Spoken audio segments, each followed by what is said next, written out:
Il est 7h.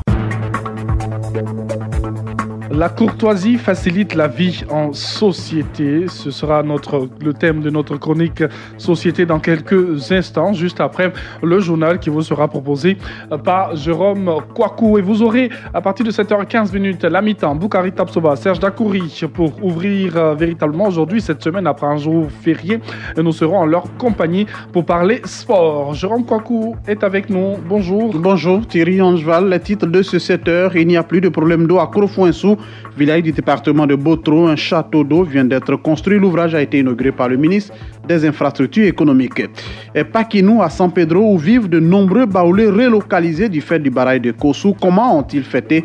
Nous le verrons dans ce journal. Elle était l'une des figures emblématiques de la politique sud-africaine. Winnie Mandela, ex-épouse de Nelson Mandela, s'est éteinte hier à l'âge de 81 ans. L'Afrique du Sud salue la mémoire d'une combattante. Voici pour l'essentiel.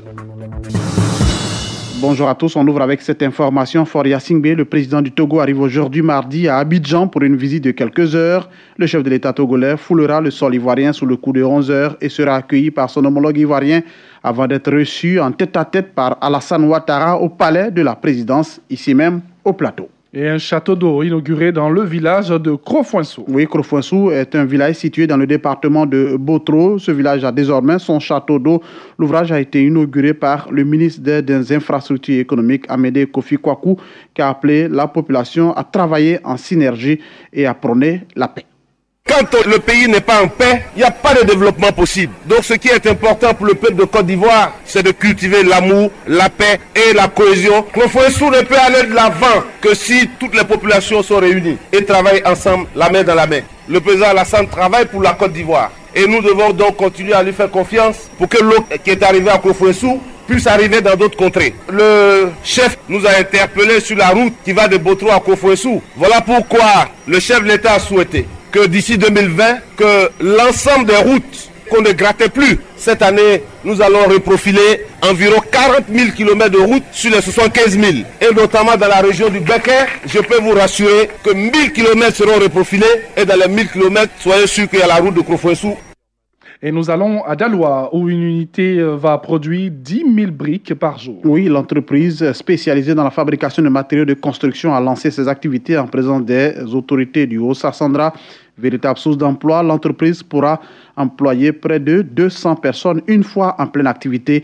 Keita Bakari est le directeur général de cette entreprise. L'unité de production qui a été mise en place peut produire par jour 10 000 briques, 36 000 pavés par jour et 6 000 ourdis. Quant à la qualité, il faut retenir que le dosage est respecté et la machine, elle, est automatique. C'est elle qui fait le mélange sable-ciment. Pour le moment, comme nous sommes au début de nos activités, l'entreprise peut employer une cinquantaine de personnes. À pleine activité, en plein temps, c'est sûr qu'on ira atteindre le nombre de 150 à 200 personnes. Et bientôt, les secrétaires seront célébrés. Oui, ce sera le 6 avril prochain, ici même à Abidjan. Elles ont longtemps été considérées comme chevilles ouvrières dans de nombreuses administrations. Je parle des secrétaires. En prélude à cette célébration du 6 avril prochain, le réseau international des professionnels de l'assistanat et du secrétariat a rencontré les journalistes. Sur le but de cette conférence, Sylvie Kokoa est présidente du RIPROS. Pendant cette journée, nous aurons une conférence qui a 2 volets, dont l'un parle du numérique et le second du développement personnel. À ce sujet, nous offrons gratuitement cette journée à toutes les secrétaires de Côte d'Ivoire et aussi aux personnes qui veulent avoir des informations sur le secrétariat. Nous invitons alors tout le monde à venir partager avec nous cette journée qui commémore la secrétaire, cette journée de convivialité, cette journée où nous allons avoir nos patrons à nos côtés. Et nous allons prendre une autre direction dans ce journal. Ce sera celle de Daoukro. Les meilleurs producteurs ont été célébrés. Oui, c'était à la faveur du FICAD édition 2018 lors d'une cérémonie de distinction qui a réuni tous les acteurs du monde rural. On retrouve sur place à Daoukro Honorine Niaré.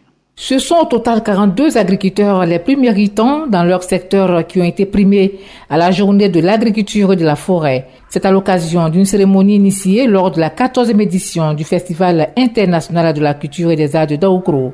Des kits composés de bottes, de machettes et de produits phytosanitaires ont été remis aux lauréats selon des critères bien définis, nous dit Ndraman Kwasi, chef de zone de la NADER de Daoukro. C'est d'abord l'utilisation de matériel végétal sélectionné. Le deuxième critère, c'est le respect des bonnes pratiques agricoles que la NADER enseigne à travers les champs écoles. Et le troisième critère, c'est le rendement. Il faut produire le maximum, que, par exemple, servent de tâches d'huile pour adopter également les bonnes pratiques afin d'être élevé au même niveau de rendement que le producteur lauréat. Des lauréats honorés se disent heureux. Kwasi Kwaku, conseiller d'inspection, je suis à la retraite. Très tôt, je me suis converti donc à l'agriculture. Heureusement pour moi, j'avais été choisi parmi les lauréats aujourd'hui et j'ai été très heureux de recevoir ce prix afin d'intéresser la population à cette forme de création de richesse. Elle veut exhorter toutes les femmes à faire comme elle. Il ne faudrait pas que les femmes mariées laissent toutes les charges de la famille au mari. Ajoutons que les symptômes de la maladie du Cholenshot ont été expliqués aux nombreux agriculteurs présents à la cérémonie. Honorine Niaré, Daoukro, pour Radio Côte d'Ivoire. Et les baoulés relocalisés de San Pedro célèbrent Paquinou. Oui, habituellement, pour célébrer Paquinou, il faut se rendre dans le V Baoulé au centre du pays. Mais à San Pedro, la communauté baoulé de Boignicro n'a pas eu à faire le déplacement pour fêter Paquinou. Boignicro, en effet, fait partie des villages déguerpis et relocalisés dans le sud-ouest du pays du fait de la construction du barrage de Kossou. Comment ces populations ont-elles fêté Paquinou? Le reportage de Sam Konan. Paquinou à Boignicro, village situé dans la sous-préfecture de Gabiadji. Nous sommes dans le département de San Pedro. Ici, nous ne sommes pas au centre du pays, où l'on a l'habitude de voir le peuple baoulé célébrer cette fête. Nana Kwaku Kona Zenda, chef de tribu. Nous sommes des baoulés de San Pedro. Nous sommes déplacés depuis 1970-71. On ne va plus se retourner et nous ne sommes pas des baoulés à San Pedro, mais de San Pedro. Depuis que nous sommes déplacés, il faut aussi qu'on mette la région baoulée en valeur dans les cercles où nous sommes situés. Déguerpis du fait des travaux de construction du barrage de Kossou et relocalisés ici, 3 villages regroupés ont bénéficié du programme ARSO. Mais d'où vient l'appellation Boignicro? Nana Kwaku Kona Zenda, chef de tribu. Quand on venait, il n'existait pas un nom Boignicro. Mais il se trouve qu'il y a 3 villages qui sont regroupés. Alors, il fallait un nom. Chacun voulait que ce soit le nom de son village. Nous avons jugé mieux de donner le nom de celui qui nous a envoyé, Félix Oufouet-Boigny. C'est pourquoi on appelle Boignicro. Il faut donc célébrer sur place, comme il se doit, Paquinou. Dans les cuisines, les femmes s'activent à la préparation des plats des grands jours. J'ai préparé sauce aubergine avec capou rouge, avec riz.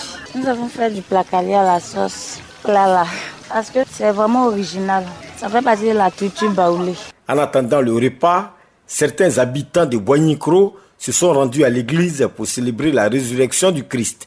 À 12h, tous ont convergé vers la place publique pour les festivités. Chants et danses étaient au menu. Occasion pour les baoulés de rendre hommage aux Bakoués qui les ont accueillis.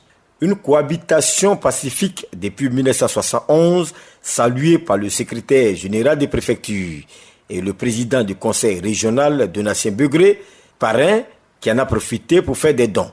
Une séance de planting d'arbres a mis fin à la célébration de Paquinou dans le village de Boignicro. Sam Kouna de retour de Boignicro, Radio Côte d'Ivoire. Winnie Mandela, l'ex-épouse de Nelson Mandela, est décédée hier lundi. Oui, elle était l'une des figures emblématiques de la politique sud-africaine. Winnie Madikizela Mandela et gérie de la lutte contre l'apartheid, s'est éteinte à 81 ans. Cette figure controversée est restée populaire jusqu'au bout malgré ses frasques et ses déboires avec la justice. Elle était appelée la reine de l'Afrique ou encore la mère de la nation en Afrique du Sud. Mais ce lundi 2 avril 2018, Winnie Mandela a quitté ce monde après près de 40 années de sa vie dédiée à la lutte contre l'inégalité raciale. Une pluie d'hommages tombe depuis l'annonce du décès de Winnie Mandela des suites d'une longue maladie. Celle qui fut l'épouse de Nelson Mandela, premier président noir en Afrique du Sud, est saluée pour ses sacrifices à la défense de la cause noire en Afrique du Sud. On termine en République démocratique du Congo, où des hommes armés non identifiés ont enlevé dimanche 1er avril un prêtre catholique dans le territoire du Rutshuru, dans la province du Nord Kivu, alors qu'il revenait d'une paroisse où il a célébré la messe pascale. L'abbé Célestin Ngango, curé de la paroisse catholique de Karambi, chefferie de Bicha, a été kidnappé par des inconnus armés à une dizaine de kilomètres de Rutshuru centre. Le prêtre aurait été choisi seul parmi les passagers de son véhicule. Dans le territoire de Rutshuru, des cas d'enlèvement sont fréquents comme dans la plupart des territoires de l'Est de la RDC où sévit encore une centaine de groupes armés. 7h10, fin de ce journal. Le rappel des titres.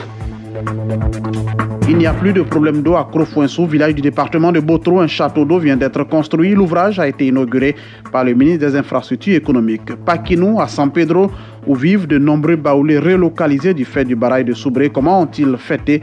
Vous avez pu avoir le reportage de notre correspondant. Et puis à l'international, c'est bien la mort de Winnie Mandela, ex-épouse de Nelson Mandela. Elle s'est éteinte hier à l'âge de 81 ans. L'Afrique du Sud salue la mémoire d'une combattante.